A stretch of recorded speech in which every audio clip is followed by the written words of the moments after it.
కృష్ణాయల్ గారు, good morning sir. ASHA గారు good morning అండి. వెంకటేశ్వర గారు ఇక్కడ వాస్తవమైనటువంటి పరిస్థితిని ఆవిష్కరించారు.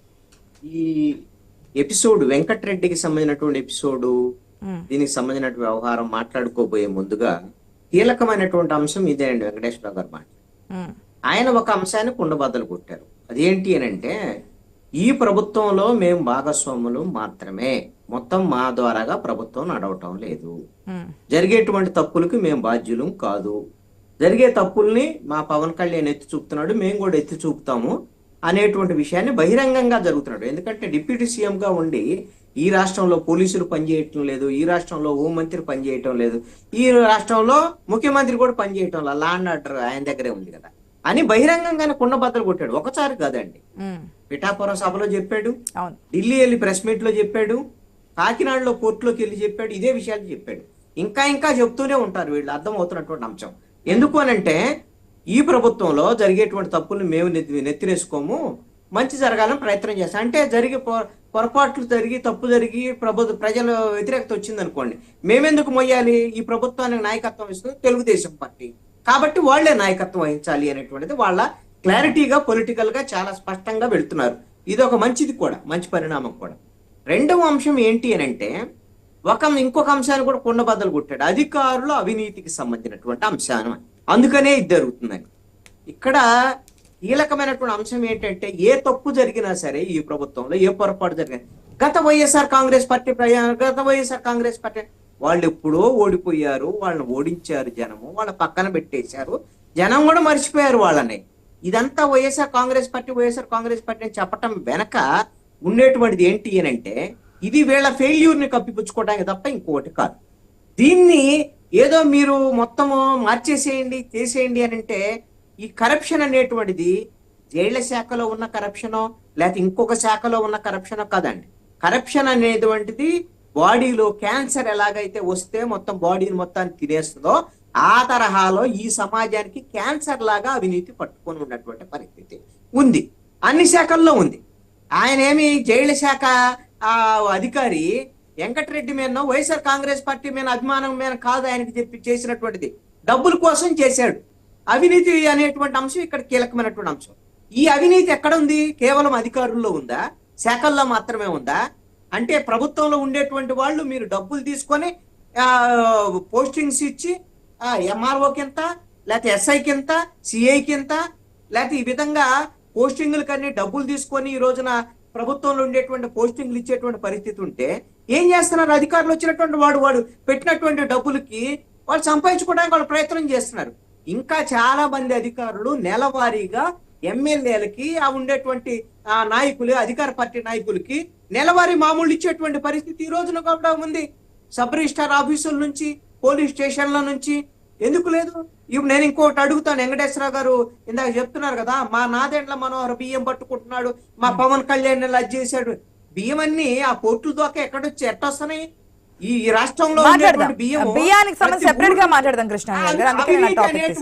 అవినీతి అనేటువంటి అంశాన్ని అందరూ అధికారులందరినీ కూడా ఈ ఉండేటువంటి ప్రజాప్రతినిధులు, అధికారంలో ఉండేటువంటి వాళ్ళు చేస్తున్నారు అండి. ఆయన ఒక క్లారిటీ ఇచ్చేశాడు, మేము మొన్నే వచ్చాం, మేము దీనికి దూరంగా ఉన్నాం. ఎవరున్నారు? మొన్నటి వరకు వైసీపీ వాళ్ళు ఉన్నారు, ఈ రోజున తెలుగుదేశం వాళ్ళు ఉన్నారు.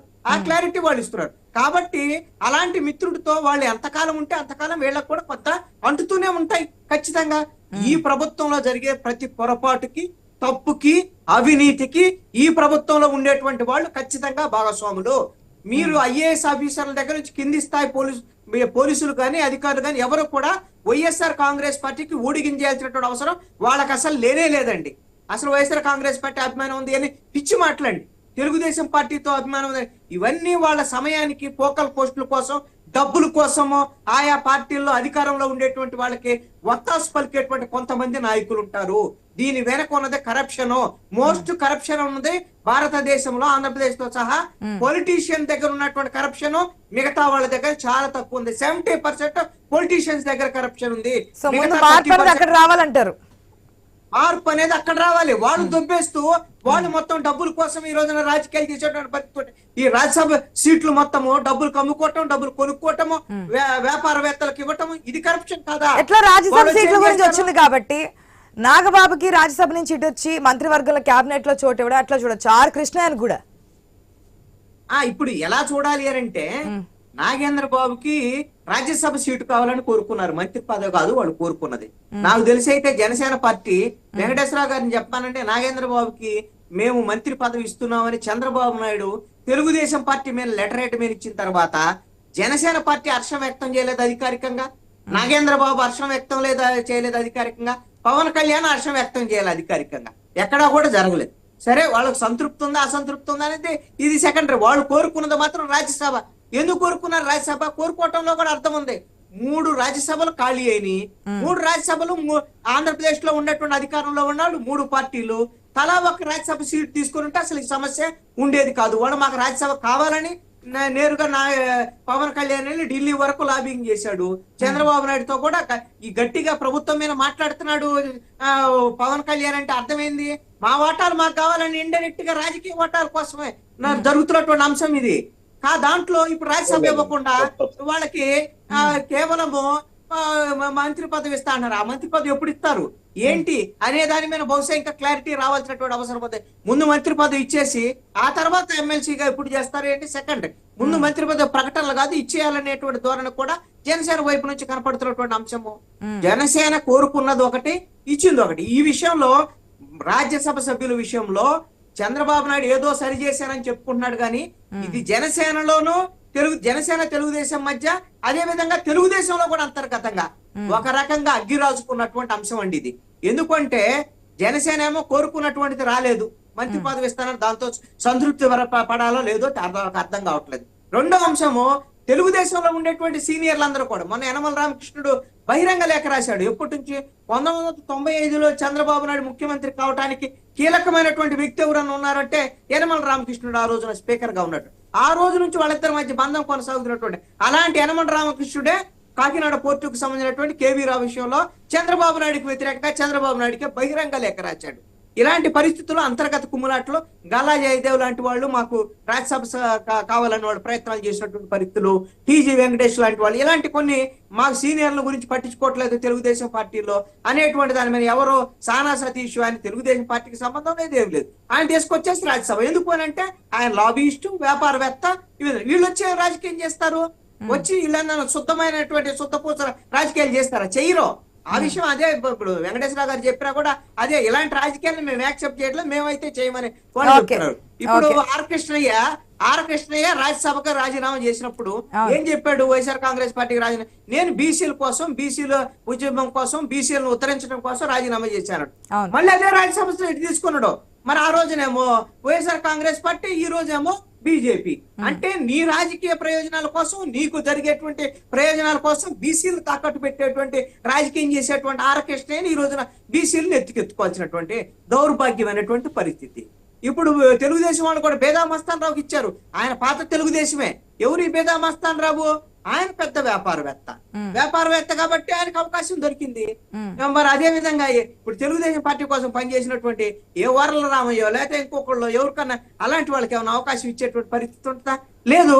అంటే డబ్బున్నటువంటి వాళ్ళ వైపు, వ్యాపారవేత్తల వైపు రాజకీయాలు ఉండి వాళ్ళందరూ మంచి చేయాలి, వాళ్ళందరూ అవినీతి లేనటువంటి సమాజాన్ని చేయాలి, లేని చిన్న చిన్న ఉద్యోగుల మీద, అధికారుల మీద వాళ్ళని దోషులుగా చిత్రీకరించేటువంటి ప్రయత్నం అనేటువంటి. వీళ్ళు మంచిగా ఉంటే మీకు కఠినంగా మేము మంచి నిజాయితీగా ఉన్నటువంటి ఆఫీసర్లు మాత్రం వేస్తాం. ఏసీబీ ఉంది, ఏసీబీని ప్రయోగించమన్నట్టు అవినీతి అధికారులు ఎవరైతే అది అవినీతి చేస్తున్నారో వాళ్ళ మీద చర్యలు తీసుకోమన్నట్టు. మీకు ఎందుకు 164 సీట్లు ఇచ్చింది? వాళ్ళు ఎవరు అవినీతి చేస్తున్నారు? వైఎస్ఆర్ కాంగ్రెస్ పార్టీకి దిక్కు లేదు, దివానం లేదు. 11 సీట్లు వచ్చినాయి. వాళ్ళు ఏం చేయాలో వాళ్ళ పార్టీ ఉంటుందో లేదో అర్థం కానటువంటి పరిస్థితి. వాళ్ళు ఉంటే వాళ్ళని మీరు ఇంకా పెంచి పోషించేటువంటి ప్రయత్నం చేస్తుంది కూటమికి సంబంధించి. వీళ్ళ చేతకాని తనం తప్ప ఇంకొకటి ఏమన్నా ఉందా కూటమి వాళ్ళది? ఈ ప్రభుత్వ పాలనకు అదే యాక్షన్ త్వరగా తీసుకోవాలని అడుగుతూ ఉన్నాము. మరి ఆడపిల్ల కాదు, వాళ్ళు కూడా అడుగుతున్నారు మా ప్రభుత్వం మీద ఎట్లా చర్యలు తీసుకుంటారంటే ఇద్దరు కలిసి కుమ్మక్కాయ చేస్తున్నటువంటి అవినీతి పాలనకు సంబంధించినటువంటి వ్యవహారం ఇది. వీళ్ళు ఎందుకు చర్యలు తీసుకోగలరు? చర్యలు తీసుకోలేరు. చర్యలు తీసుకోకపోతే ప్రజల నుంచి కూడా అదే రెస్పాన్స్ వస్తుంది. ఒక్క 4.5 years, Automatic అయితే లాస్ట్ తర్వాత 1 year తీస్తే మార్చేస్తారు. 3.5 years, 6 months, 3 years మాత్రం ఉంది వాళ్ళకి సరిగ్గా పరిపాలన చేయడానికి. ఎలక్షన్స్ అలవాడంతా తీసేస్తే ప్రజలు చూసేది కూడా ఈ 4 years, ముందున్న 4 years ఆల్రెడీ 6 months అనేది మీకు అయిపోయింది. సో ఏమో ప్రజా పరిపాలన ఏ విధంగా ఉండాలో వాళ్ళు ఏమనుకుంటున్నారో ఆ కోణంలో చేయకపోతే కనుక ప్రజా తీర్పు మనం చూస్తాం ఏ విధంగా ఉంటుందని.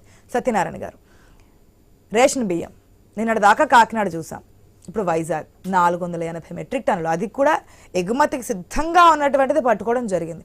ఒకవేళ ఒక హాఫ్ అన్ అవరో లేకపోతే 1 hour డిలే అయ్యి చేసిందంటే ఎక్స్పోర్ట్ అయితే కనుక ఏమీ చేయలేనటువంటి సిచ్యువేషన్. ఇప్పుడు దాకా జరిగిందా, ఆధారాలు ఉన్నాయంటే లేవు, ఇప్పుడు ఆధారాలతో సహా పట్టుకున్నారు. అది ఒకవేళ ఎక్స్పోర్ట్ అయితే కనుక అది కూడా లభించినటువంటి సిచ్యువేషన్.